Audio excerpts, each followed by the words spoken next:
Sabiqun. Yaun. Ya, yang saya hormati Kepala SMK Negeri 7 Bandar Lampung, yang saya hormati Bapak Ibu staf pimpinan SMK Negeri 7 Bandar Lampung, yang saya hormati Bapak Ibu peserta diseminasi CGP Angkatan 9 dari Ibu Rosada. Baik Bapak Ibu, puji syukur malah kita panjatkan kehadiran Allah Subhanahu wa taala. Atas berkah dan rahmatnya juga kita pada pagi hari ini masih diberi kesehatan, kesempatan sehingga kita masih bisa berkumpul di ruang rapat ini dalam keadaan sehat walafiat. Salawat beriring salam juga tak lupa kita saling mengagungkan kepada junjungan kita suri tauladan kita Nabi besar Muhammad Sallallahu Alaihi Wasallam. Semoga kita mendapatkan syafaatnya di yaumil akhir nanti, amin ya rabbal alamin. Baik Bapak Ibu yang saya hormati, kami ucapkan terima kasih atas kehadirannya untuk menghadiri diseminasi kegiatan CGP Angkatan 9 atas nama Ibu Rosada MPD di SMK Negeri 7 Bandar Lampung. Ini salah satu tugas aksi nyata dari CGP Angkatan 9. Baik Bapak Ibu, untuk kegiatan hari ini kita akan membahas budaya positif yang akan langsung disampaikan oleh Ibu Rosada. Pada Ibu Rosada kami persilakan. Ya, terima kasih Bu Ayhana, Bapak Ibu semuanya. Assalamualaikum warahmatullahi wabarakatuh. Waalaikumsalam warahmatullahi wabarakatuh. Baik Bapak Ibu, sebelum mulai masuk ke budaya positif, saya mengucapkan terima kasih sebesar-besarnya kepada Bapak Ibu semua yang sudah meluangkan waktu untuk bisa hadir di sini untuk bersama-sama kita berkolaborasi, kita belajar bersama. Alhamdulillah, saya sebagai calon guru penggerak Angkatan 9 sampai hari ini sudah sampai kepada modul 1.4. Kalau mengukur perjalanan sudah 40% dari 10 modul yang harus kami lalui, yang harus kami lakukan. Bapak Ibu, pada kesempatan ini kami akan melakukan diseminasi, yaitu salah satu bentuk dari aksi nyata pada modul 1.4 tentang budaya positif. Kehadiran Bapak Ibu di sini semuanya sangat memegang peranan yang penting sekali dalam kegiatan kami ini. Sekali lagi, karena saya selaku pribadi mengucapkan banyak terima kasih atas waktunya. Baik Bapak Ibu, langsung saja kita mulai ke diseminasi kita tentang budaya positif.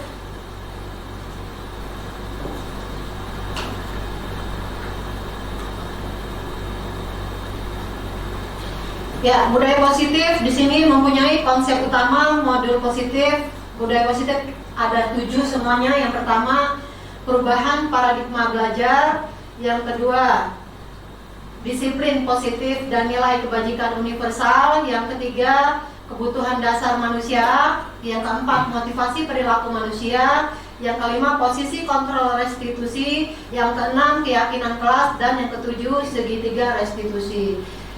Berikutnya akan kita kupas satu persatu apa itu konsep utama modul yang terdiri dari 7 item tadi.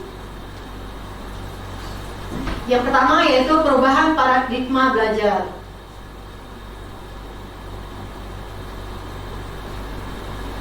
Perubahan paradigma belajar, Bapak Ibu, paradigma belajar kita mengalami perubahan tanpa kita sadari. Ada 2 paradigma belajar, yaitu paradigma model lama dan paradigma terbaru sekarang. Yang terbaru sekarang itu kita banyak sudah juga mengalami beberapa perubahan dari K13 sampai ke sekarang kita kurikulum merdeka.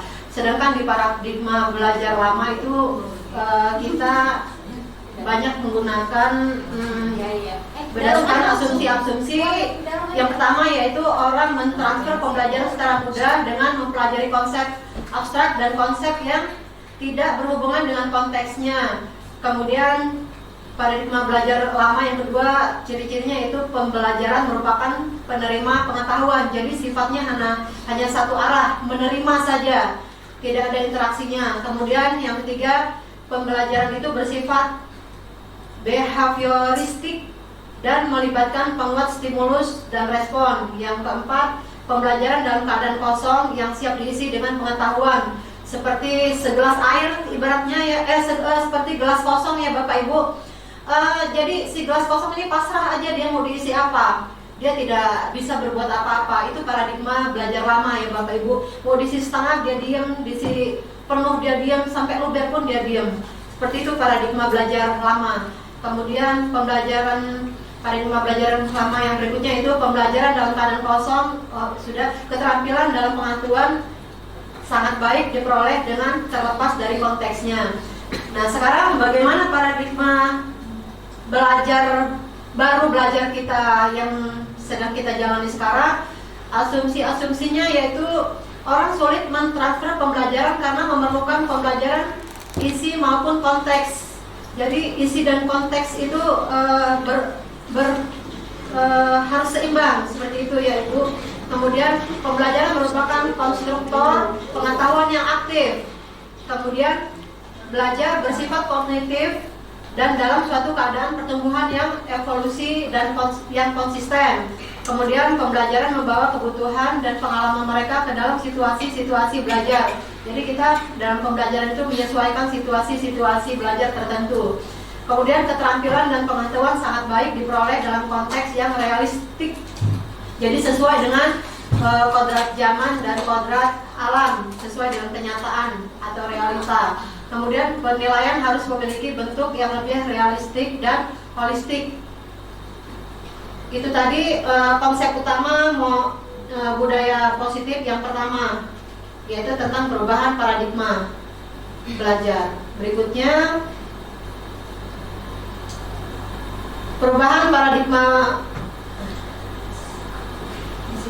Berikutnya konsep utama yang kedua yaitu disiplin positif dan nilai-nilai kebajikan universal.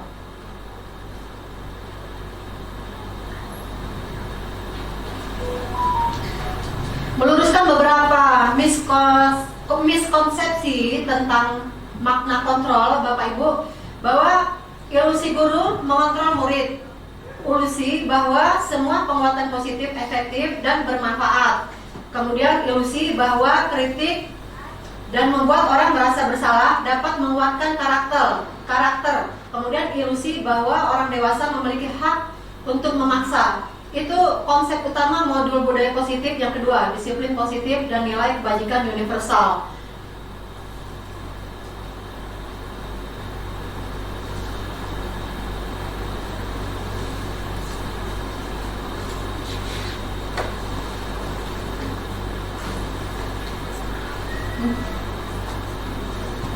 Masih dalam konsep yang kedua, di sini ada disiplin positif. Disiplin positif itu kita membahas tentang konsep disiplin positif dimaknai menjadi suatu yang dilakukan seseorang pada orang lain terhadap pendapat kepatuhan. Kita cenderung menghubungkan kata disiplin dengan ketidaknyamanan.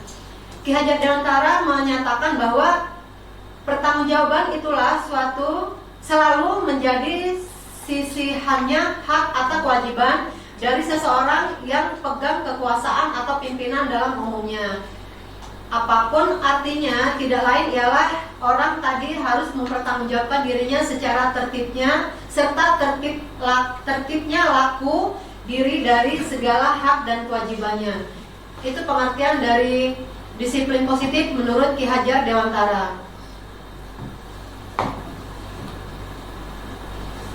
Masih dalam konsep utama modul budaya positif yang kedua, tadi ada nilai kebajikan. Bapak Ibu, di sini nilai-nilai kebajikan disepakati bersama, lepas dari suatu bangsa, agama, bahasa maupun latar belakangnya. Nilai-nilai ini merupakan payung besar dari sikap dan perilaku kita, atau nilai-nilai ini merupakan fondasi kita berperilaku. Nilai-nilai kebajikan adalah sifat-sifat positif manusia yang merupakan suatu tujuan mulia yang ingin dicapai setiap individu. Salah satunya adalah nilai-nilai kebajikan yang ingin dicapai oleh setiap anak Indonesia yang kita kenal dengan profil pelajar Pancasila. Bapak Ibu, ada 6 ciri-ciri dari profil pelajar Pancasila. Yang pertama yaitu beriman, bertakwa kepada Tuhan Yang Maha Esa dan berakhlak mulia. Ini beriman dan bertakwa ini seperti sudah kita jalani dalam implementasikan dalam kehidupan kita sehari-hari kepada anak-anak murid kita, bahwa pada saat memulai pelajaran mereka berdoa, pada saat pulang mereka berdoa, kemudian kita ada pengajian, ada lampung mengaji. Nah, itu implementasi dari beriman bertakwa kepada Tuhan Yang Maha Esa. Berakhlak mulia di sini seperti saling ramah kepada temannya, kepada guru menghormati, saling menyapa. Nah, itu mungkin termasuk dari ciri-ciri, dan yang pertama yaitu berakhlak mulia. Mandiri di sini Bapak Ibu, ciri-ciri dari profil pelajar Pancasila yang kedua yaitu mandiri. Kita di sini semua sebagai guru mengharapkan murid-murid kita adalah murid-murid yang mandiri. Mandiri seperti apa? Maksudnya di sini adalah mandiri, mereka mampu memotivasi diri mereka sendiri untuk lebih meningkatkan kompetensi yang ada pada diri mereka. Jadi tidak hanya kita sebagai guru yang mengajak atau memaksa mereka, tetapi mereka kita harapkan bisa mandiri. Keinginan untuk meningkatkan kompetensi itu tumbuh dari diri mereka sendiri, maka hasilnya akan maksimal. Kemudian ciri-ciri profil pelajar Pancasila yang berikutnya itu bergotong royong, di mana di sini murid-murid kita harapkan, dan di kita juga sebagai rekan sejawat kita harapkan kita dapat bekerja sama dalam hal-hal yang positif demi untuk kemajuan sekolah kita. Kemudian berbineka global, kita harapkan di sini kita semua warga sekolah bisa mempunyai jiwa patriot. Kita mengenal, kita memperkenalkan kepada murid-murid kita lagu-lagu daerah, tarian-tarian daerah, musik, makanan daerah. Jadi anak-anak kita, apalagi zaman milenial, mereka menghafal lagu koplo itu mudah sekali, tetapi menghafal lagu daerah itu sangat sulit bagi mereka karena kita kurang kebiasaan saja mungkin ya Ibu ya. Kemudian makanan daerah, mereka barangkali mereka tinggal di Lampung saja, mereka tidak tahu makanan khas Lampung apa. Nah, itu tugas kita untuk mengimplementasikannya kepada anak-anak. Itu termasuk dari ciri profil pelajar Pancasila yang berbineka global yang keempat. Yang kemudian yang kelima, bernalar kritis.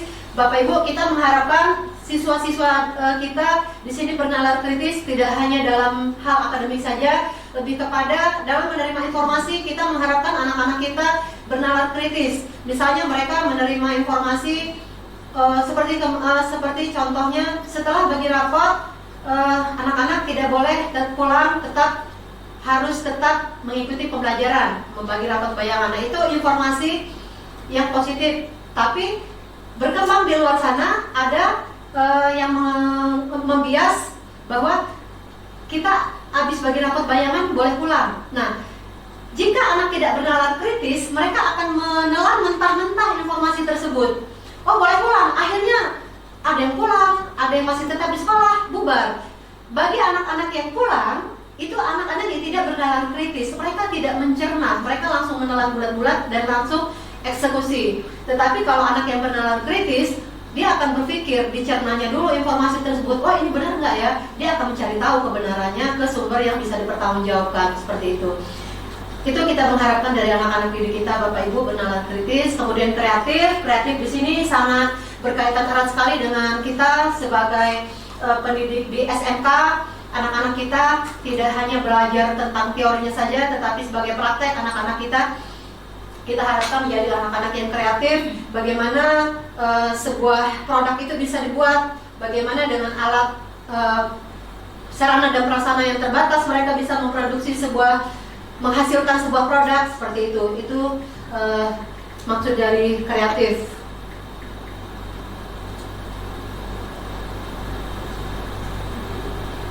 Tegang. Kita ice breaking dulu Bapak Ibu. Ya, yuk kita berdiri dulu. Bapak Ibu, kita berdiri dulu supaya tak terlalu tegang. Ya, oke. Juga tungguin ya Bu ya. Bentar, Bapak Ibu mungkin pernah dengar lagu Potong Bebek Angsa ya? Pernah ya? Pernah dengar lagu Potong Bebek Angsa? Pernah. Itu kan iramanya seperti ini ya. Potong bebek angsa ya. Nah, tapi kita tidak memakai lirik tersebut. Kita hanya memakai lirik kuek-kueknya saja. Ya, kuek-kueknya saja. Tetapi secara bergantian. Ya, misalnya saya kasih kode ke sini, berarti di sini yang bunyi kwek kwek kwek kwek kwek kwek kwek kwek kwek kwek kwek kwek. Tetap fokus, saya tangannya tunjuk kemana. Kalau saya ke sini, yang sini diam, yang sini bunyi kwek kwek kwek kwek kwek kwek. Melanjutkan seperti itu ya, Bapak Ibu. Ya, ya, bisa dimulai ya. Nah, nanti kita lihat yang tidak fokus siapa nih. Ternyata bukan murid saja yang tidak fokus, guru pun bisa. Dapat apa, Bu? Dapat gorengan. Baik, kita mulai ya. 1, 2, 3. Kita sama-sama dulu ya. Sama-sama dulu. Yuk. 1, 2, 3. Kwek kwek kwek kwek kwek kwek kwek kwek kwek kwek kwek kwek.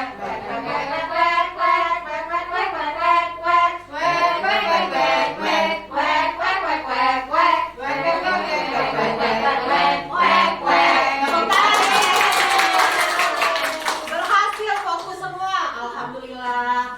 Ya, kita sudah nggak ngantuk lagi. Kita mulai lagi ya, Bapak Ibu. Boleh sambil diminum, Ibu, Bapak.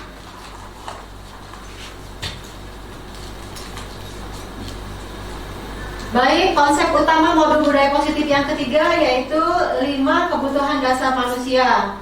Kebutuhan genetis.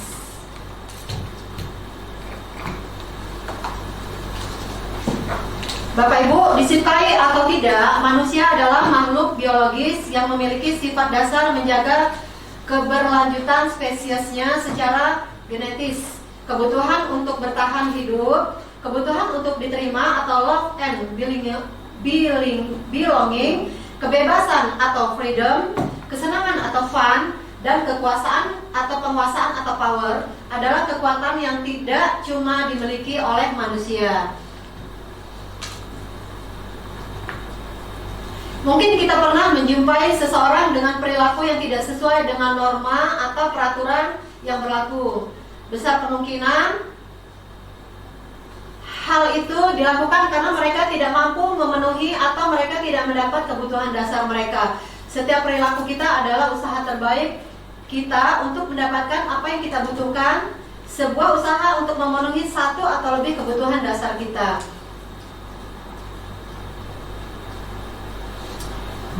Konsep utama modul budaya positif yang keempat yaitu teori motivasi, hukuman, dan penghargaan, juga restitusi. Ada 3 motivasi manusia. Yang pertama yaitu untuk menghindari ketidaknyamanan atau hukuman. Ini adalah tingkat terendah dari motivasi perilaku manusia. Jadi Bapak Ibu, manusia itu berperilaku itu mempunyai ada 3 motivasi, yaitu yang pertama untuk menghindari ketidaknyamanan. Manusia di sini bukan konteksnya sebagai murid saja, termasuk kita juga sebagai guru. Untuk menghindari suatu ketidaknyamanan, kadang-kadang kita akan melakukan sesuatu untuk menghindarinya. Kemudian yang berikutnya, motivasi yang kedua yaitu untuk mendapatkan imbalan atau penghargaan dari orang lain. Ya, Bapak Ibu, kadang-kadang kita melakukan sesuatu itu termotivasi atau terdorong untuk mendapatkan imbalan atau penghargaan dari orang lain.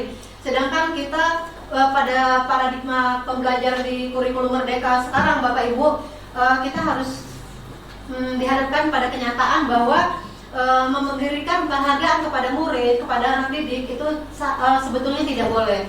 Ya, sebenarnya ini pro kontra. Tujuan di satu sisi kita motivasi memberikan penghargaan tersebut adalah untuk lebih memotivasi, meningkatkan, memacu anak untuk lebih termotivasi ya, Bu Dwi ya. Ya, mungkin Bapak Ibu sebagian sependapat dengan pendapat tersebut, tetapi ternyata bahwa itu tidak dibenarkan memberikan penghargaan atau imbalan. Alasannya apa ya, nanti akan kita bahas di sini ya Bapak Ibu. Kemudian motivasi yang ketiga yaitu untuk menjadi orang yang mereka inginkan dan menghargai diri sendiri dengan nilai-nilai yang mereka percaya. Ya, motivasi ini adalah motivasi yang sangat baik sekali ya Bapak Ibu, dibanding motivasi yang satu dan yang kedua, bahwa mereka mengharapkan imbalan atau untuk menghindari saja. Kemudian di motivasi yang keempat ini mereka menjadi orang yang mereka inginkan dan menghargai diri sendiri dengan nilai-nilai yang mereka percaya.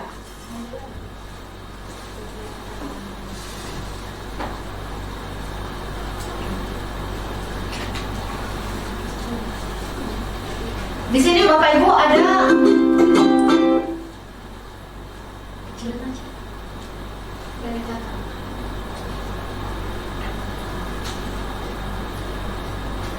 hukuman dan penghargaan. Ya, mungkin sebelum sampai di hukuman dan penghargaan, Bapak Ibu mungkin punya pendapat apakah hukuman dan penghargaan ini ada kaitannya? Ada Bapak Ibu yang bisa memberikan pendapat, ada tidak kaitannya antara hukuman dan penghargaan di sini? Hukuman itu apabila melakukan kesalahan, kalau penghargaan apabila mengikuti aturan. Oh ya, baik. Ya, ini masing-masing mempunyai ada konsekuensinya ya. Jika kita hukuman itu adalah akibat dari jika melakukan pelanggaran, begitu Bu Tiu ya. Ya, baik. Kemudian penghargaan itu adalah atau reward adalah sesuatu yang akan kita terima, tidak berupa baik itu hanya berupa tepuk tangan, itu sudah penghargaan, atau ya tidak harus berupa hadiah, kayak jempol itu sudah ya pujian, ya bintang mungkin ya. Itu sudah merupakan suatu penghargaan ya Bapak Ibu. Baik Bapak Ibu, di sini Alfikon mengemukakan beberapa pernyataan dari hasil pengamatannya selama ini tentang tindakan memberikan penghargaan dan nilainya sama dengan menghukum seseorang. Ternyata Bapak Ibu, memberikan penghargaan itu adalah menghukum sebetulnya. Mengapa dikatakan menghukum? Ya, karena anak kan emosinya juga tidak stabil ya Bapak Ibu. Mungkin hari ini dia mengikuti pelajaran matematika, dia fokus, dari rumah dia berangkat dalam keadaan bahagia, di sekolah juga dia nyaman, kemudian dia fokus. Hari itu dia bisa menyelesaikan soal dengan baik. Dia akan memberikan penghargaan oleh gurunya, berikan bintang. Kemudian besok lagi dia berangkat dari rumah dia mungkin agak kesel karena uang jajannya kurang, atau dia habis berselisih dengan adiknya, atau apa, latar belakangnya berbeda. Iya. Kemudian di sekolah mungkin dia capek habis piket, moodnya menurun. Dia mengerjakan soal menurun hasilnya dari kemarin. Dia akan merasa terhukum oleh dirinya sendiri. Kemarin saya dapat bintang, hari ini saya enggak. Nah seperti itu Bapak Ibu, tanpa kita sadari, efek negatif dari penghargaan atau reward itu akan menghukum si penerima reward tersebut. Mungkin nanti di suatu saat akan kita ulas lebih jelas lagi mengapa penghargaan atau reward ini justru menghukum ya Bapak Ibu. Di sini tanpa kita sadari bahwa hukumannya itu yaitu pengaruh ke jangka pendek dan jangka panjang. Kemudian hukuman dan penghargaan itu tidak efektif. Tidak efektifnya ya mungkin kalau ada anak yang dapat, ada yang enggak. Kemudian yang dapat ini nanti dia bisa jadi dia akan merasa bangga atau sombong kepada teman-temannya, seperti itu ya Bapak Ibu. Wih, aku dong dapat bintang, aku dong dapat hadiah. Nah seperti itu ya. Kemudian penghargaan merusak hubungan. Mungkin kalau ada dua orang siswa kita yang memang dia akrab, kemudian satunya dapat penghargaan karena nilainya lebih, yang satunya tidak, dia akan merasa ada kesenjangan di situ, kemudian merusak hubungan, keduanya tidak harmonis lagi. Kemudian penghargaan mengurangi ketepatan, kemudian penghargaan menurunkan kualitas, kemudian penghargaan mematikan kreativitas, kemudian penghargaan menghukum. Nah ini tadi yang sudah kita bahas yang pertama. Kemudian motivasi dari dalam diri atau intristik. Itu Bapak Ibu efek dari itu penghargaan adalah suatu hukuman. Berikutnya masih dalam konteks konsep utama modul budaya positif, di sini ada restitusi.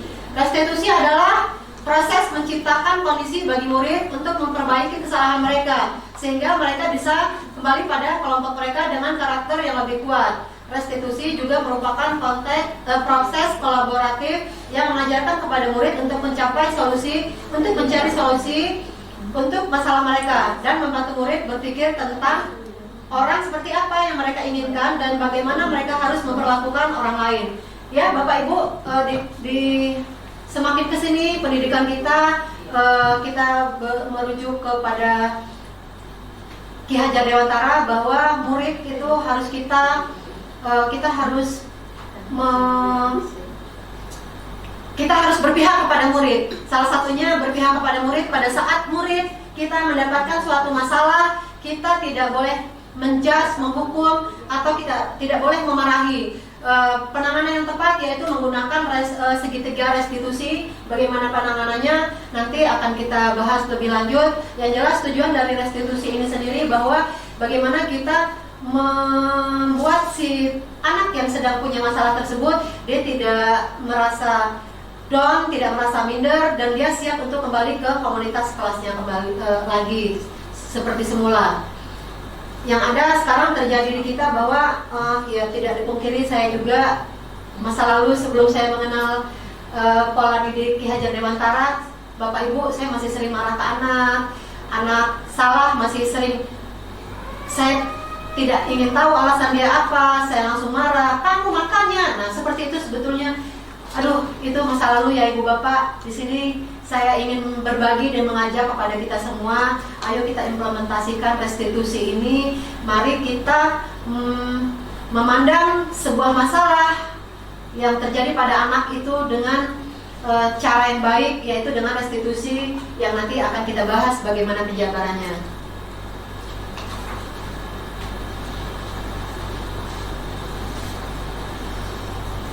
Baik Bapak Ibu, tujuan dari restitusi itu sendiri adalah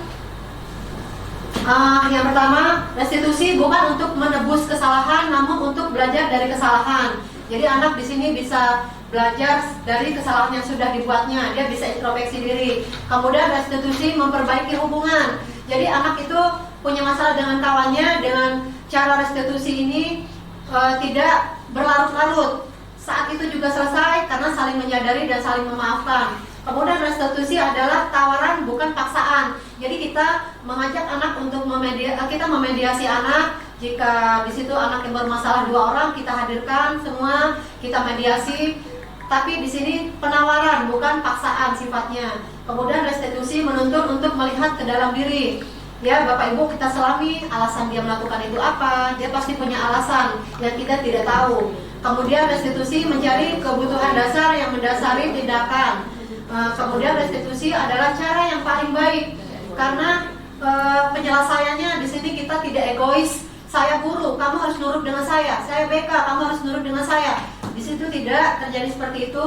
Di sini dikatakan restitusi cara yang paling baik. Kenapa? Karena kita memberikan kesempatan kepada anak untuk mengemukakan alasan dia. Saya berbuat ini ada alasannya loh Bu, dan kita harus tahu itu. Ya Bapak Ibu. Kemudian restitusi juga fokus pada karakter bukan tindakan. Jadi si anak-anak ini melakukan itu punya karakter yang berbeda-beda. Kita harus juga memahami, oh anak ini memang karakternya baper orangnya, oh anak ini memang orangnya gampang tersinggung. Nah seperti itu kita harus memahami itu. Kemudian restitusi fokus pada solusi. Jadi kita menghadirkan anak untuk memediasi, itu harus kita juga siap dengan solusi apa yang terbaik. Jadi anak keluar dari ruangan kita itu sudah jernih, sudah clear masalahnya, sudah ada solusinya, dan masalahnya tidak kita biarkan berlarut-larut, dan dia siap kembali ke komunitasnya. Kemudian restitusi mengembalikan murid yang berbuat salah pada kelompoknya. Itu tadi ya Bapak Ibu, tujuan dari mengapa kita menyelesaikan suatu masalah itu menggunakan restitusi. Baik, konsep utama modul yang budaya positif yang kelima yaitu 5 posisi kontrol.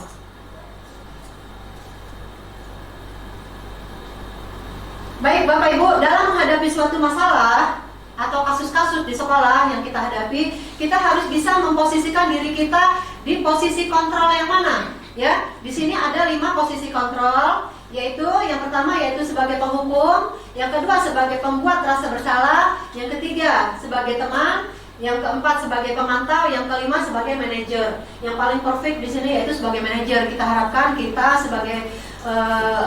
sebagai guru bisa menjadi manajer bagi anak-anak kita. Manajer di sini sudah pasti akan memberikan solusi yang terbaik ya Bapak Ibu.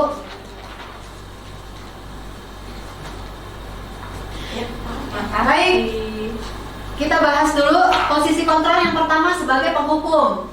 Ya, Bapak Ibu, tidak menutup kemungkinan kita semua disadari atau tidak disadari kita pernah melakukan posisi kontrol sebagai penghukum. Betul Bapak Ibu?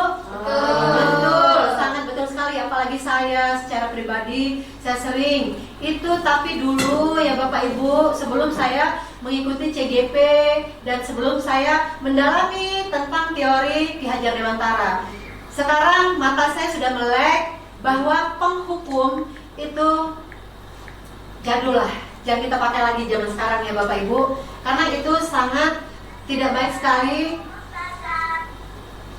kita pergunakan posisi kontrol tersebut. Posisi kontrol ini masih diterapkan oleh beberapa guru dengan anggapan hukuman mempercepat penyelesaian masalah tanpa memikirkan dampak buruk yang ditimbulkan. Seorang penghukum biasanya melontarkan pertanyaan-pertanyaan menyakiti disertai gestur menunjuk-nunjuk, menghardik, dan mata melotot. Dampak posisi kontrol tersebut, murid dapat menjadi pendendam, pemberontak, dan menyalahkan orang lain. Dampak lebih buruk, murid akan mengalami keterpurukan mental seperti lunturnya rasa percaya diri dan kesedihan yang berkelanjutan.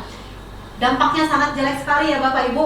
Bahkan ada murid yang sampai tidak masuk sekolah setelah ditelusuri, saya takut karena ada pelajaran bu itu. Nah, itu luar biasa Bapak Ibu, itu sudah sampai di titik terendah efek dari posisi kontrol penghukum ini tadi.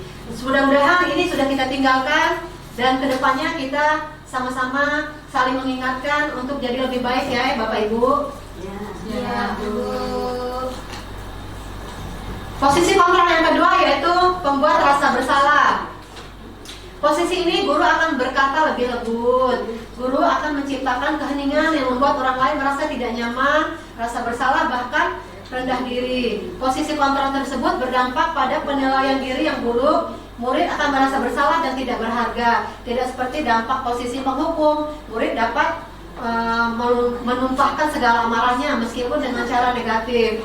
Nah, di sini pembuat rasa bersalah ini kita masih memberikan kesempatan Bapak Ibu ya kepada murid. Ayo nak, ceritakan masalahmu apa. Jadi dia boleh mengungkapkan. Saya kesel Bu, kan gini Bu.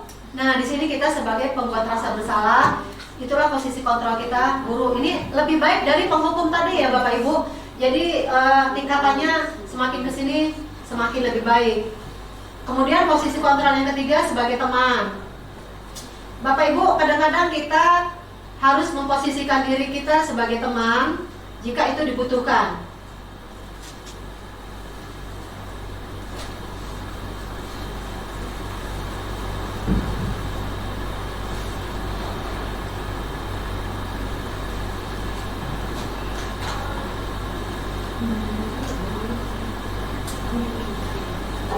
Ya, sebagai teman di sini maksudnya apa? Jadi anak yang mempunyai masalah kita panggil, kemudian kita buat dia lebih terbuka, kita posisikan diri kita sebagai teman. Gimana sih kalau teman seperti kita dengan teman kita? Mungkin kita akan lebih terbuka. Kita nggak ada yang ganjelan, nggak ada yang takut ngomong ini nanti marah, ngomong itu nggak nanti marah. Jadi supaya kita bisa memposisikan diri kita sebagai teman ke siswa tersebut, pendekatan di sini yang paling penting ya Bapak Ibu. Kita dekati dulu dia, kita sentuh dulu hatinya, kita buat anak itu bisa terbuka kepada kita. Disitulah posisi kita sebagai teman. Jadi anak bisa menceritakan masalahnya kepada kita tanpa dia merasa ragu-ragu. Ini lebih baik lagi tingkatannya dibanding yang pertama dan yang kedua tadi ya Bapak Ibu. Baik, posisi kontrol yang keempat yaitu pemantau atau pengawal atau mengawasi. Di sini guru bertanggung jawab atas perilaku murid-murid yang diawasi. Posisi pemantau berdasarkan peraturan-peraturannya dan konsekuensi dengan menggunakan sanksi atau konsekuensi. Guru dapat memisahkan hubungan pribadi dengan murid. Posisi tersebut berawal dari teori stimulus respon yang menunjukkan tanggung jawab guru dalam mengontrol murid. Seorang pemantau dapat mengandalkan penghitungan, catatan, dan data yang dapat digunakan sebagai bukti atas perilaku murid. Jadi kita kepada anak itu nggak cuma asal menuduh saja. Kamu sudah nggak masuk 4 hari ya? Enggak Bu, cuman hari ini aja. Tapi kalau kita punya catatan, ya disitulah posisi kita sebagai pemantau.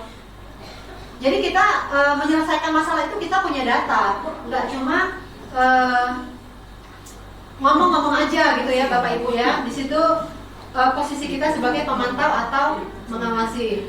Posisi kontrol yang kelima di sini yang sangat perfect sekali, yaitu posisi kontrol sebagai manajer, di mana guru melakukan sesuatu bersama murid, mempersilahkan murid mempertanggungjawabkan perilakunya, mendukung murid agar dapat menemukan solusi atas permasalahannya sendiri. Pada posisi ini murid diajak untuk menganalisis kebutuhan sendiri maupun kebutuhan orang lain.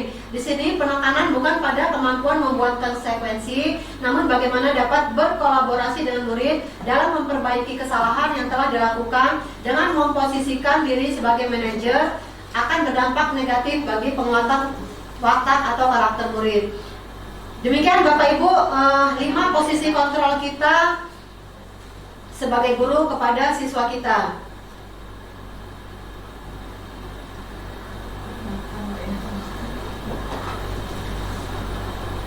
Ya, contoh 5 posisi kontrol. Di situ ada contoh kalimat bahwa saya misalnya sebagai guru, saya akan berkata seperti ini. Berapa kali ibu harus memberitahu kamu? Selalu saja mengecewakan ibu. Nah, menurut Bapak Ibu dari pembahasan kita tadi, kalimat yang saya lontarkan barusan itu masuk ke posisi kontrol yang mana? Rasa Salah. bersalah. Iya. Berapa kali harus memberitahu kamu? Jadi kita seperti mempersalahkan si anak tersebut. Ini anak udah dikasih tahu berkali-kali masih aja. Nah, seperti itu ya. Kita dikecewakan oleh si anak tersebut. Baik, Bapak Ibu, betul. Di sini posisi kontrolnya sebagai membuat rasa bersalah. Kemudian lagi saya di situ berkata, ayo dong ikutin aturan sekolah. Lain kali jangan begini lagi ya. Nah, seperti itu menurut Bapak Ibu, posisi kontrol saya sebagai apa? Sebagai teman. Nah, di situ kayaknya kita akrab ya dengan anak. Lain kali jangan begini lagi ya. Nah, ayo dong kita mengajar. Di situ kita kayak teman lah sama murid kita. Kemudian di sini saya lagi berkata, kamu sudah melanggar aturan sekolah, kamu tahu konsekuensinya. Bagaimana pendapat Bapak Ibu? Yang barusan saya katakan itu saya posisi kontrolnya sebagai apa? Pemantau. Ya, saya memantau bahwa si anak tersebut sudah melanggar aturan sekolah. Pelanggaran-pelanggarannya ialah dengan catatan-catatan yang saya punya ya Bapak Ibu. Kemudian ada lagi saya berkata di situ, hormat pada bendera 1 menit. Saya posisi kontrolnya sebagai apa di situ Bapak Ibu? Sebagai penghukum. Ya, walaupun cuma 1 menit, dia sudah melakukan perintah kita. Kadang-kadang di sini nggak ada linearnya sama sekali ya Bapak Ibu, nggak ada hubungannya sama sekali. Anak nggak bawa buku catatan, atau nggak bawa PR, atau tidak mengerjakan PR. Terus dia disuruh hormat, apa hubungannya? Nah itulah salah satu definisi dari hukuman ya Bapak Ibu. Kadang-kadang nggak nyambung. Dia yang kesalahan yang dilakukannya apa, tapi yang harus diterimanya apa, itu nggak nyambung sekali. Mungkin kalau dia akan beda cerita jika dia tidak bawa buku PR, kemudian ya udah nak, ini ibu kasih waktu ya 30 menit kamu kerjakan. Nah itu berbentuk hukuman bukan Bapak Ibu? Yang seperti itu berbentuk hukuman bukan? Tidak, itu adalah konsekuensi. Karena dia tidak bawa PR, dia disuruh mengerjakan saat itu. Itulah bedanya hukuman dan konsekuensi. Kalau hukuman itu apa yang diterima dia itu tidak ada hubungannya, nggak nyambung sama apa yang sudah dilakukan. Tapi kalau konsekuensi itu masih ada linear-linearnya. Kesalahannya dia tidak membuat PR, kemudian dia disuruh membuat PR di saat sekarang. Nah itu nyambung kan? Masih nyambung ya Bapak Ibu ya. Kita berbagi ya Bapak Ibu. Ya. Baik. Kemudian ada lagi saya berkata di sini, apakah kamu tahu kesalahan kamu? Kira-kira bagaimana kamu memperbaiki kesalahan kamu? Nah, seperti ini. Apa posisi kontrol saya Bapak Ibu? Sebagai manajer. Baik. manajer ya, kita memantau ya Bapak Ibu.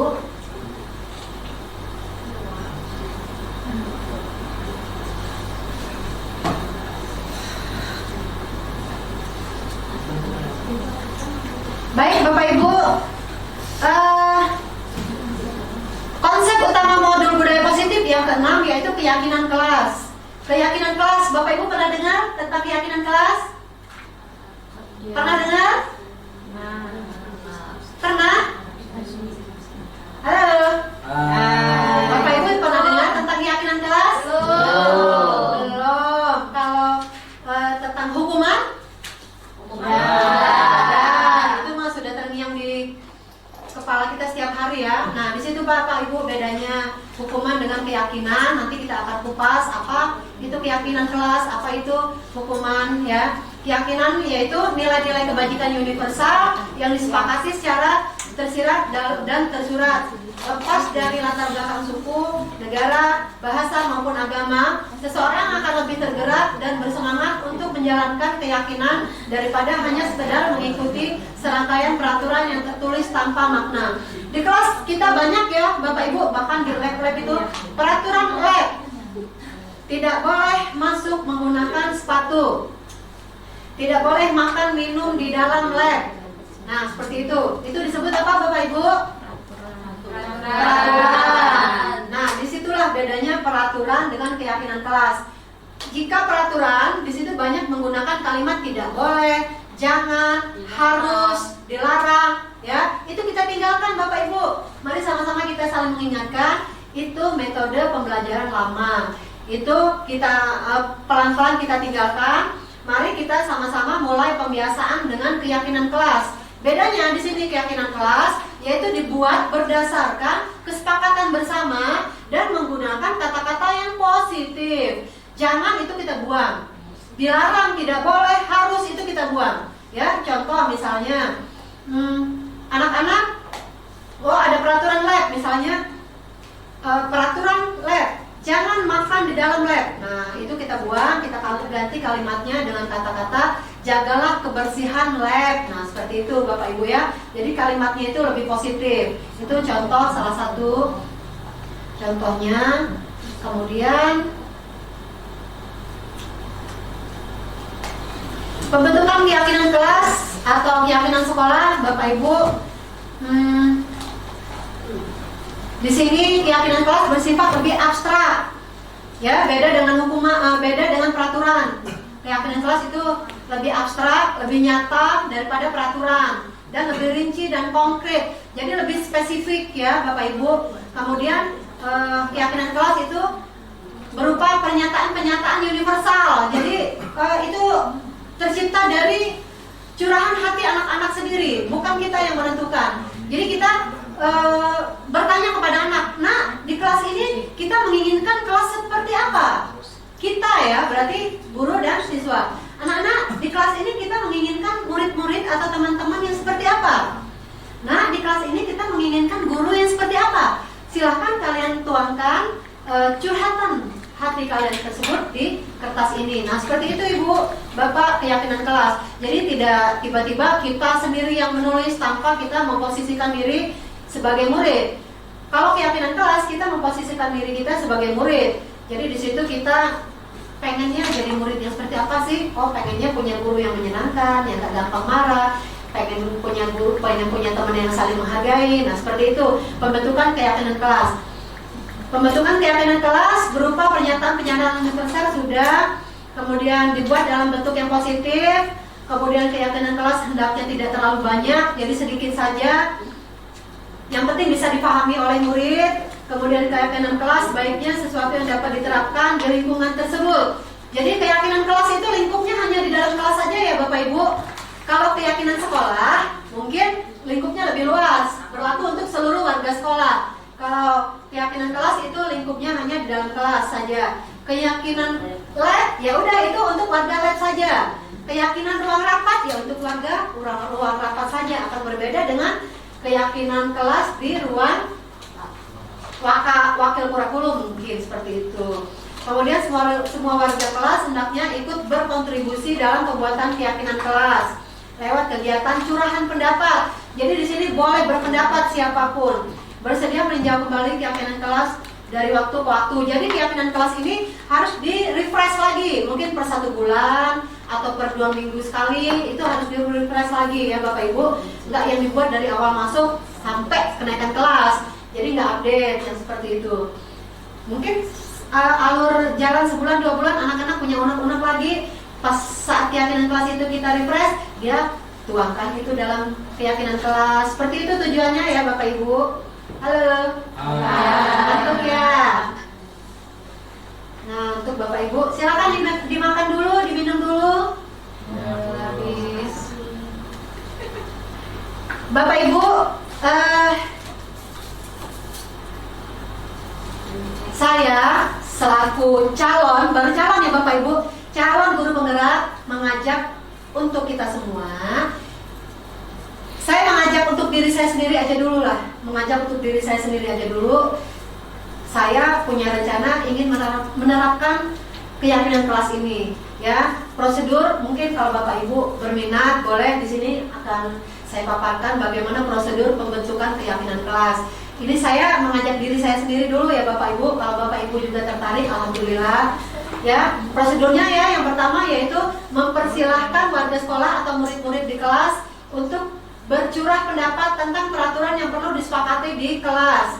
Ya, jadi anak-anak tuh kita kasih kayak kertas kecil gitu aja dulu. Ina, tulis aja di sini pendapat kalian. Kalau dia tunjuk tangan mungkin dia akan malu atau sungkan, tapi kalau kita kasih kertas kecil tanpa nama ya Bapak Ibu, mungkin dia akan lebih leluasa mengungkapkan itu. Kemudian mencatat semua masukan-masukan pada murid atau warga sekolah di papan tulis atau di kertas besar, di mana semua anggota kelas bisa melihat hasil curahan. Nah, oret-oretan si anak-anak itu tadi, apapun hasilnya, di sini tidak ada salah atau benar. Kita hargai apapun hasil dari mereka, kita ambil, kita tampung, kita tempel di styrofoam boleh, di papan tulis boleh, ya, tanpa kita perlu tahu itu curahan hati dari siapa. Kemudian susunlah keyakinan kelas sesuai prosedur pembentukan keyakinan kelas atau sekolah. Gantilah kalimat-kalimat dalam bentuk negatif menjadi positif. Sebelum kita membentuk keyakinan kelas ini, kita sudah kasih paparan dulu ke anak-anak tujuannya apa, kemudian cara membuatnya seperti apa, kalimat-kalimatnya seperti apa. Tapi kan tingkat kemampuan anak beda-beda, ada yang kurang paham. Nah, untuk anak-anak yang kurang paham, mungkin dia akan tetap memasukkan kalimat negatif. Tidak boleh, jangan, harus. Nah, seperti itu. Yang seperti itu, nggak apa-apa, ibu, bapak, jangan kita salahkan. Kita ambil, kita perbaiki sama-sama. Kalimat-kalimat negatifnya kita buang, kita cari positifnya. Itu prosedur pembentukan keyakinan kelas ya, Bapak Ibu. Ya, di sini ada contoh keyakinan kelas yang sudah tidak menggunakan kata-kata negatif. Yang pertama, datang tepat waktu. Kalau dari peraturan mungkin di sini kalimatnya harus tidak boleh terlambat ya. Sepakat nggak Bapak Ibu? Ya. Nah, yang kedua, disiplin. Mungkin kalau dalam peraturan seperti apa kalimatnya? Disiplin. Jangan tidur di kelas. Jangan tidur di kelas. Masih ada kalimat negatifnya ya, Bapak Ibu. Kemudian menghargai dan menghormati teman dan guru. Ini keyakinan kelas. Kalau Tidak ribut di kelas. tidak, nah masih ada kalimat Jangan tidaknya. keras. Oke. Menjaga kebersihan. Kalau peraturan jangan. Oke, sudah kita buang semua kalimat tersebut ya, Bapak Ibu. Fokus saat kegiatan pembelajaran. Jangan ribut. Jangan ribut, betul. Ya, kemudian membuang sampah pada tempatnya. Jangan buang sampah. Ya, jangan membuang sampah sembarangan. Ya, mandiri. Jangan mencontek. Dia masih bergantung dengan orang lain. Ya, kemudian bertanggung jawab.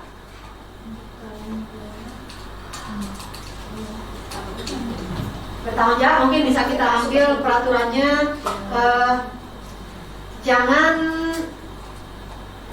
Jangan keluar kelas saat jam pelajaran, nah seperti itu ya. Kita ambil contoh itu pada peraturan, kemudian kita ambil kalimat untuk keyakinan kelas bertanggung jawab. Jadi bertanggung jawab di sini lingkupnya luas. Kalau jangan keluar kelas pada saat jam pelajaran itu spesifik di satu saja. Tapi kalau bertanggung jawab, anak-anak kita suruh di sini untuk mencernanya lebih luas. Itu Bapak Ibu contoh dari keyakinan kelas.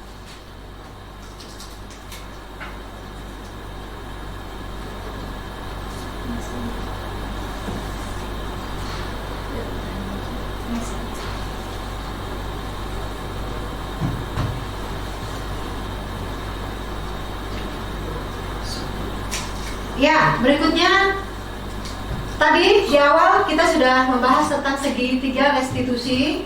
Berikut ini akan kita ulas lebih dalam, lebih tajam, setajam. Relax, Bapak Ibu jangan tegang. Relax Bapak Ibu, relax. Ngantuk ya? Ngantuk. Baik Bapak Ibu, segitiga restitusi ini tadi tujuannya untuk apa Bapak Ibu? Untuk iya ya. Ini adalah cara yang akan kita pakai untuk menyelesaikan suatu kasus atau masalah yang terjadi pada anak-anak didik kita, ya Bapak Ibu.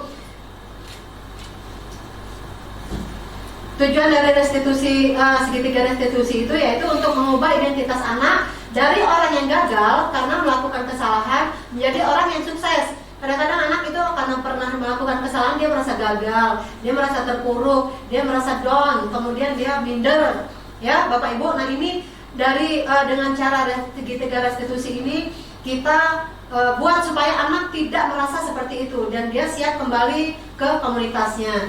Bagaimana penerapannya?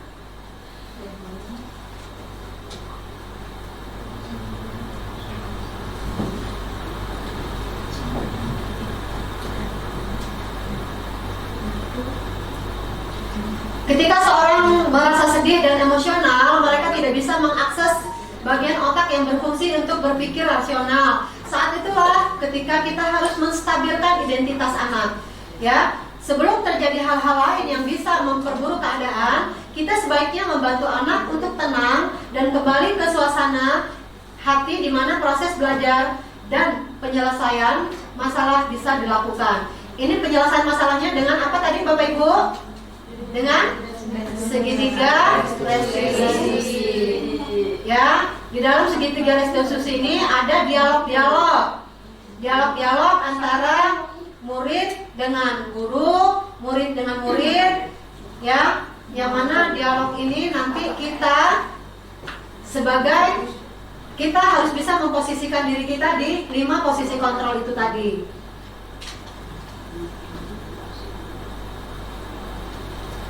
Bapak Ibu, ini contoh dari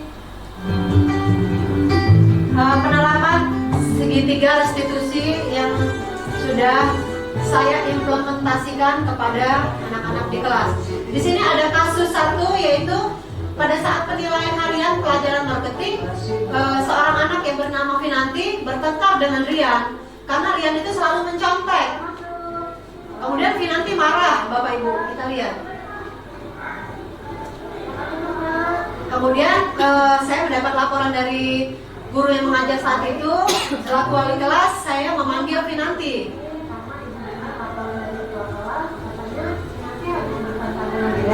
Iya Bu, saya kesel banget sama si Rian. Apa sama? Rian terus mendadak dan sampai kasih pekerjaan saya Bu. Saya jadinya kesel. Oh, ya wajar lah kalau kamu kesal dan marah. Jika ibu ada di posisi Vinanti pun, mungkin ibu akan berbuat hal yang sama. Lalu apa yang tidak Vinanti lakukan terhadap dia? Saya marah-marah Bu, terus saya juga maki-maki si Rian. Terus setelah sadar saya menggebrak meja. Oh begitu. Kamu berbuat seperti itu ada alasannya nggak? Iya Bu, masa saya diam aja? Saya kali suka, saya udah ngerjain tugas, masa Rian dengan seenaknya cuma kepala saya. Oh ya. Wajar lah kalau Vinanti merasa marah karena dia adalah pekerjaan yang juga bisa sendiri saja. Ibu sangat menghargai tindakan tadi. Tapi semoga Vinanti tidak melakukan hal yang berbeda itu ya, misalnya mukul, kemudian mengejek atau lebih lagi dari tindakan yang sudah dilakukan tadi, ya. Ya baik, menurut Vinanti keyakinan kelas apa yang sudah dilanggar? Saya saling menghormati atau awas. Ya betul. Menurutmu saling menghormati antar kelas itu penting tidak? Penting banget sih. Baik. Kalau menurut kamu sendiri, keyakinan apa yang harus kamu lakukan pada saat kamu sudah marah? Saya harus bersabar lagi. Kamu bersedia nak memperbaiki masalah ini? Siap, bersedia Bu. Apa nak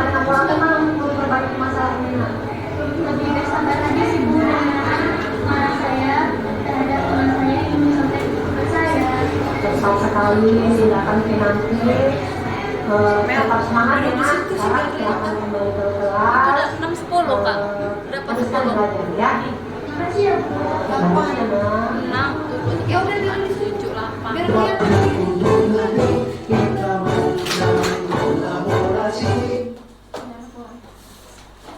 baik, Bapak Ibu, itu tadi sudah kita lihat praktek dari restitusi ya.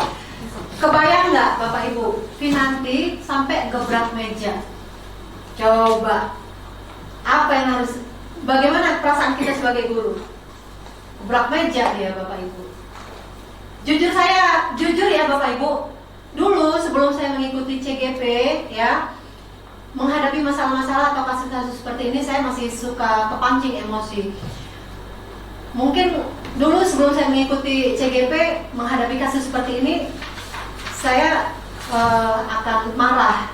Ini anak ngapain gebrak meja? Saya juga ngebrak meja gitu, atau seperti apalah ya. Wajar ya Bapak Ibu, saya rasa manusiawi, mungkin Bapak Ibu pun berpendapat sama. Tapi alhamdulillah dengan mengikuti CGP baru 40% merubah mindset saya, bahwa memang dalam aksi nyata kita tidak boleh menyelesaikan suatu masalah itu dengan cara yang seperti itu, menghukum. Tetapi kita harus menyelesaikannya dengan segitiga restitusi. Kita lihat tadi anak bebas mengungkapkan perasaan dia tanpa ragu-ragu ke kita, tanpa dia merasa takut ke kita. Kemudian dia dengan jujurnya mengungkapkan. Kalau kita udah duluan nunjuk-nunjuk atau melotot, mungkin dia tidak akan mengakui kalau dia menggebrak meja. Ya Bapak Ibu, cuman karena kita masih posisikan diri kita sebagai teman, di sini dia jujur, dia menggebrak meja. Kita juga membuat dia bercerita dengan lemah lembut. Ya Bapak Ibu, coba berikut ini adalah menstabilkan identitas. Ini coklat kali ya. Saya kasih tadi coba.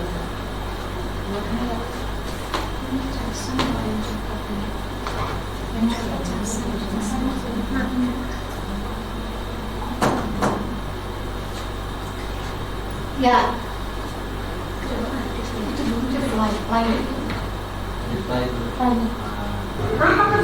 Nah, di sini 3 posisi restitusi, yaitu yang pertama menstabilkan identitas.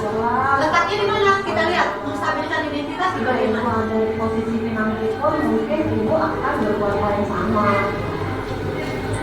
Ya, Bapak Ibu, menstabilkan identitas. Jadi kita memaklumi bahwa anak lumrah loh marah karena dia sudah kecewa. Hasil dia belajar susah payah dicontek kawannya, dia kecewa. Nah itu kita stabilkan dulu identitasnya, ya. Jadi nggak yang tiba-tiba kamu kenapa? Nah seperti itu ya Bapak Ibu. Itu posisi restitusi untuk menstabilkan identitas. Apa yang sudah Pinanti lakukan terhadap dia? Saya marah-marah Bu, terus saya juga maki-maki dia. Terus tanpa sadar saya menggebrak meja. Oh begitu. Kamu berbuat seperti itu ada alasannya nggak? Iya Bu, masa saya diam aja? Saya nggak suka, saya udah ngerjain tugas, masa dia dengan saya enaknya mengambil tugas saya.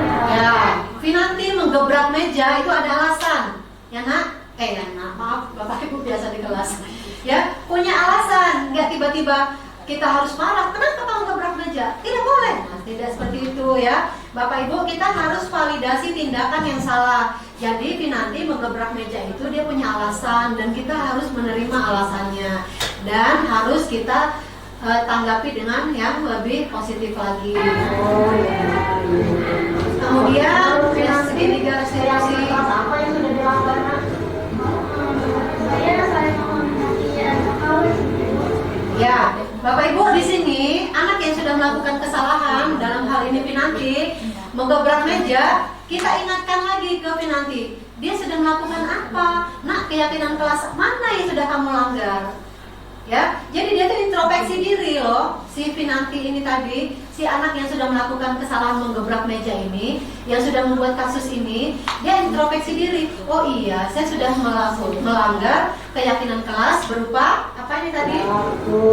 Menurutmu saling menghormati antar kelas itu Saling menghormati antar teman. Iya, dia tidak menghormati temannya, dia gebrak meja. Ya, tapi tetap kita tidak boleh marah. dari menstabilkan identitas ini tadi, bahwa dia punya alasan menggebrak meja, ya Bapak Ibu. Ya. Itulah segitiga restitusi. Kemudian kita tanamkan lagi ke dia, ke anak yang membuat kasus ini. Kedepannya dia harus bisa lagi kembali ke keyakinan kelas yang sudah disepakati. Kamu bersedia nak memperbaiki masalah ini? Siap, bersedia Bu. Kita lihat Bapak Ibu nanti kembali ke kelas dengan tenang. Dia balik lagi, stabil lagi emosinya. Assalamualaikum warahmatullahi wabarakatuh. Nama saya Pinanti Sasasya Azaka dari kelas 10 Pemasaran. Saya senang sekali diajak berdiskusi dengan Ibu Rosada untuk dapat mengendalikan amarah saya dari perilaku kawan sekelas saya. Saya harus banyak lagi belajar bersabar dan juga menghormati kawan sekelas saya. Ya, Bapak Ibu, ini segitiga restitusi ya. Gimana menstabilkan identitas, itu yang pertama yang harus kita lakukan, yaitu kita harus memaklumi bahwa setiap orang pernah melakukan kesalahan. Tidak hanya siswa, kita pun pasti pernah punya kesalahan. Kalau kita punya kesalahan, kita pun berharap diatasi masalah kita oleh pimpinan kita dengan cara segitiga restitusi ini. Ya, coba kita juga pasti kita posisi kita sebagai murid di hadapan kepala sekolah, kita sebagai bawahan. Kalau kita melakukan kesalahan yang kita tidak sengaja atau kita sengaja, kemudian kita langsung dimarah, mungkin di sini kita akan sakit ya Bapak Ibu. Nah, mungkin kalau dengan cara penanganan masalah segitiga restitusi ini, kita tidak akan merasakan itu. Kemudian menstabilkan identitas yang kedua, yaitu kita yakinkan kepada anak bahwa bukan dia satu-satunya yang pernah melakukan kesalahan.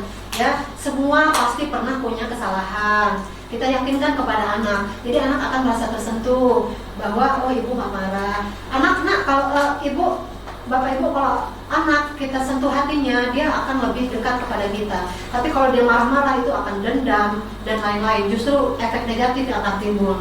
Kemudian segitiga restitusi yang kedua, yaitu validasi tindakan yang salah. Yang harus kita lakukan yaitu apa? Di sini kita sampaikan kepada anak bahwa kamu tentu punya alasan, nak. Anak yang melakukan kesalahan, Pinanti yang menggebrak meja ini tadi, kita tanya alasan dia gebrak meja apa, gitu ya Bapak Ibu. Kalau alasannya masuk akal, ya udah kita selesaikan sama-sama. Kemudian kita lempar lagi ke dia, nak, selain menggebrak meja, ada tidak cara lain yang lebih efektif supaya bisa meluapkan emosimu, dan seperti itu ya Bapak Ibu.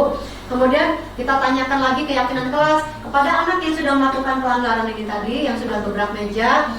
Kita tanyakan ke dia. Maksud tujuannya kita tanyakan lagi ke dia adalah untuk supaya dia introspeksi diri. Keyakinan kelas mana sih yang sudah dilanggarnya? Kemudian untuk kedepannya seperti apa supaya dia tidak melanggar lagi. Seperti itu ya Bapak Ibu.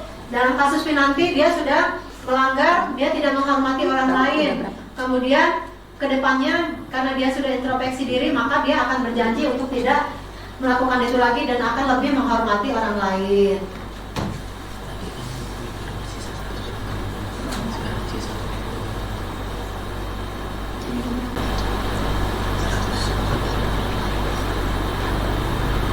Baik Bapak Ibu, demikian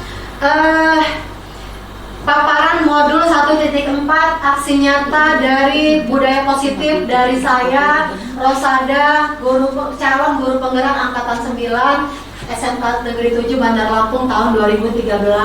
Mudah-mudahan apa yang sudah saya paparkan tadi bermanfaat untuk kita semua dan bisa kita implementasikan dalam kehidupan kita sehari-hari, khususnya pada anak didik kita di sekolah dan di rumah pun bisa kita terapkan kepada anak-anak kita di rumah masing-masing ya Bapak Ibu.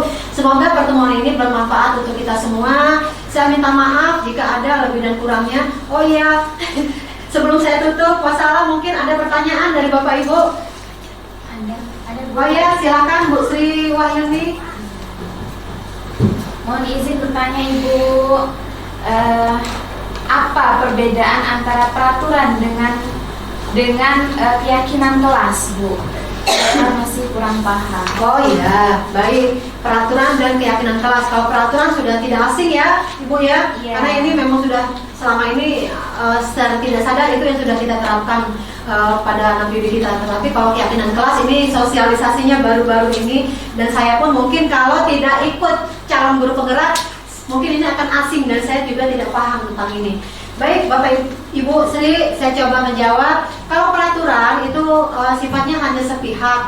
Kemudian biasanya itu menggunakan kata-kata yang negatif, ada kata-kata jangan, tidak boleh, harus. Kemudian berakibat hukuman itu jika kalau peraturan itu jika dilanggar akan ada sanksi atau hukuman yang akan diterima oleh anak. Tetapi kalau keyakinan kelas ini adalah curahan hati dari anak-anak sendiri, dan itu berasal dari anak sendiri yang disesuaikan dengan situasi dan kondisi di kelas, di suatu tempat tertentu yang apa yang mereka inginkan tentang suasana belajar seperti apa, guru yang seperti apa, dan teman-teman seperti apa yang mereka inginkan. Jadi keyakinan kelas itu lahir dari hati anak-anak sendiri. Kenapa disebut keyakinan? Karena ini lahir dari anak-anak sendiri, maka kita harapkan dengan keyakinan yang sudah mereka buat, mereka bisa mempertanggungjawabkan apa yang sudah mereka curahkan tersebut. Begitu Ibu Sri? Iya, terima kasih. Mudah-mudahan bisa diterima. Ya, Bagaimana?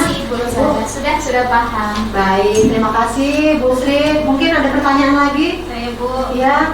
Ya, baik Ibu. Kita kan menginginkan siswa-siswa kita itu menjadi manusia yang mandiri, merdeka, dan bertanggung jawab pada dirinya sendiri. Nah, jadi sekarang bagaimana agar harapan kita itu bisa terwujud? Seperti itu Ibu. Terima kasih. Untuk menjawab pertanyaan dari Bu Ahyana, mungkin di sini kita bisa memposisikan diri si anak, kita posisikan sebagai manajer, ya Bu Ahyana. Jadi selaku manajer dia bisa menjadikan siswa menjadi manajer. Di sini manajer bagi dirinya sendiri, di mana anak dapat mengajak siswa untuk menganalisa kebutuhan dirinya sendiri. Jadi anak kita ajak untuk mencari tahu kebutuhannya sendiri apa sih. Saya butuh suasana belajar yang nyaman, saya butuh guru yang baik, nggak marah-marah, saya butuh teman-teman yang baik. Nah seperti itu Bu Ahyana. Mungkin jawabannya sedikit dari saya. Sudah apa? Mungkin dari teman-teman ada masukan atau cukup? Terima kasih. Ada lagi Bapak Ibu? Baik, kalau cukup, terima kasih atas waktunya, sudah menyempatkan waktunya di sela-sela kesibukan untuk mendukung saya selaku guru penggerak untuk melakukan aksi nyata dalam desiminasi ini. Bapak Ibu terima kasih banyak. Mudah-mudahan Bapak Ibu waktu yang sudah dicurahkan untuk hadir ke sini berbuah pahala dari Allah Subhanahu wa taala. Saya minta maaf jika ada lebih dan kurang. Saya akhiri. Wassalamualaikum warahmatullahi wabarakatuh. Waalaikumsalam warahmatullahi wabarakatuh. Kembalikan kepada moderator. Ya, kita kasih aku dulu untuk puasanya ya. Baik Bapak Ibu, alhamdulillah desiminasi dari Bu Rosada sudah selesai. Saya juga mengucapkan terima kasih atas kehadiran Bapak Ibu. Semoga apa yang kita dapatkan hari ini kita bisa implementasikan untuk kegiatan budaya positif yang ada di sekolahan kita. Mari kita bersama-sama berkolaborasi sehingga budaya positif ini akan bisa terlaksana di sekolahan kita. Amin ya. Baik, untuk mengakhiri kegiatan kita pada hari ini, marilah kita tutup dengan membaca lafaz hamdalah. Alhamdulillahirabbil alamin. Ya, mohon maaf apabila kesalahan. Kami akhiri. Assalamualaikum warahmatullahi wabarakatuh. Waalaikumsalam warahmatullahi wabarakatuh. Untuk menjawab Bersatu dalam perbedaan, berpegang tangan dan berlari. Singkirkan egomu, oh kawan, demi negeri ini.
jangan, tidak boleh, dilarang. Tetapi pada keyakinan kelas kita akan buang kalimat-kalimat negatif tersebut, kata-kata negatif tersebut kita ganti dengan kata-kata yang positif. Ya, kenapa disebut keyakinan kelas? Karena ini adalah lahir dari dalam perasaan kalian sendiri. Bagaimana sih impian kalian tentang kelas yang kalian inginkan? Bagaimana sih impian kalian tentang teman-teman yang kalian inginkan? Dan bagaimana tentang guru yang kalian impikan? Kalian ingin seperti apa? Nah, berangkat dari keyakinan tersebut, setelah nanti keyakinan ini kita buat, harapannya adalah kalian bisa mempertanggungjawabkan keyakinan tersebut karena itu lahir dari dalam diri kalian masing-masing. Paham ya? Nah, baik anak-anak, tentang peraturan nih. Siapa yang punya pendapat peraturan itu apa sih? Oh ya, Farid, silakan. Peraturan itu peraturan yang harus dipatuhi. Harus dipatuhi, baik. Siapa lagi, Nak? Saya Bu, Ya, silakan Eka. jika dilanggar mendapat hukuman. Mendapat hukuman, ya, itulah peraturan. Baik, kita tinggalkan peraturan. Sekarang kita akan membuat keyakinan kelas. Jadi keyakinan kelas itu nanti akan jadi sebuah kesepakatan. Baik ya, anak-anak. Di sini Ibu akan bagikan kertas. Dari pengalaman tadi mungkin bisa kalian keluarkan di sini. Kalian memimpikan guru, murid, dan guru, teman, dan suasana kelas yang seperti apa sih? Nah, tuangkanlah keinginan kalian di kertas ini ya, Nak ya. Ibu akan bagikan ini.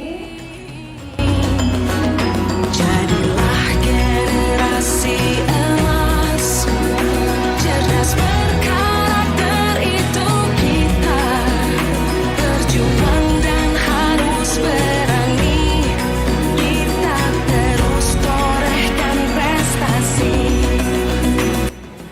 Ya, masing-masing sudah dengan tugasnya ya. Sekarang silakan kalian tuangkan di situ tentang keinginan kalian seperti apa, tentang murid, tentang teman-teman seperti apa yang kalian inginkan, tentang suasana kelas seperti apa yang kalian inginkan, tentang guru seperti apa yang kalian inginkan. Ya, silakan Nak tulis. Bersatu dalam perbedaan, berpegang tangan dan berlari, singkirkan egomu oh kawan, demi negeri ini. Jadilah generasi emas, cerdas berkarakter itu kita, berjuang. Sudah selesai? Ya, baik. Sekarang hasilnya silakan kalian tempelkan di sini. Dipasang tulis. Yuk, silakan, silakan. Boleh dari sini dulu. Yuk, nah. Ya, betul. Dari sini. Silakan tempelkan bebas. Boleh.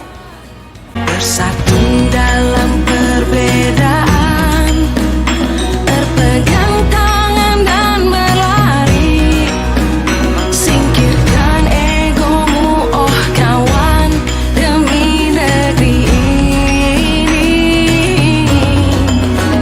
Jadilah Baik, terima kasih. Inilah kesepakatan kelas yang sudah kalian tuliskan. Kita lihat di sini. Ya, di sini dilarang makan di kelas. Ini masih berupa peraturan atau keyakinan? Peraturan. Mungkin ini kita bisa ganti menjadi sebuah keyakinan kelas. Bagaimana kalimatnya? Makanlah pada tempatnya atau jagalah kebersihan kelas. Sepakat ya? Ya, di sini dilarang boleh mungkin Ibu minta bantu? Siapa Mak yang membacakan? Silakan. Yuk. Silakan Nak, dibaca. Suasana kelas sangat nyaman, saling menghargai, bertutur kata yang baik, suasana aman damai, datang tepat waktu, menjaga kebersihan kelas, keinginan guru yang asik dan baik, biasakan datang pada tepat waktu, saling menghargai, biasakan berdisiplin. Baik, aku tunggu.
Assalamualaikum warahmatullahi wabarakatuh. Perkenalkan, nama saya Gilang Ramadan dari kelas 10 Pemasaran. Assalamualaikum warahmatullahi wabarakatuh. Saya Manazul Amanda dari kelas 10 Pemasaran. Assalamualaikum warahmatullahi wabarakatuh. Perkenalkan, nama saya Eka Lustara Madani, saya dari kelas 10 Pemasaran. Penting sekali. Sangat penting. Sangat penting sekali dong. Penting banget. Perasaan saya sangat bahagia. Perasaan saya sangat puas. Perasaan saya sangat senang. Yang saya rasakan luar biasa. Karena membuat kita merasa bertanggung jawab. Karena membuat kita merasa lebih baik lagi. Karena membuat kita lebih disiplin. Karena membuat kita saling menghargai.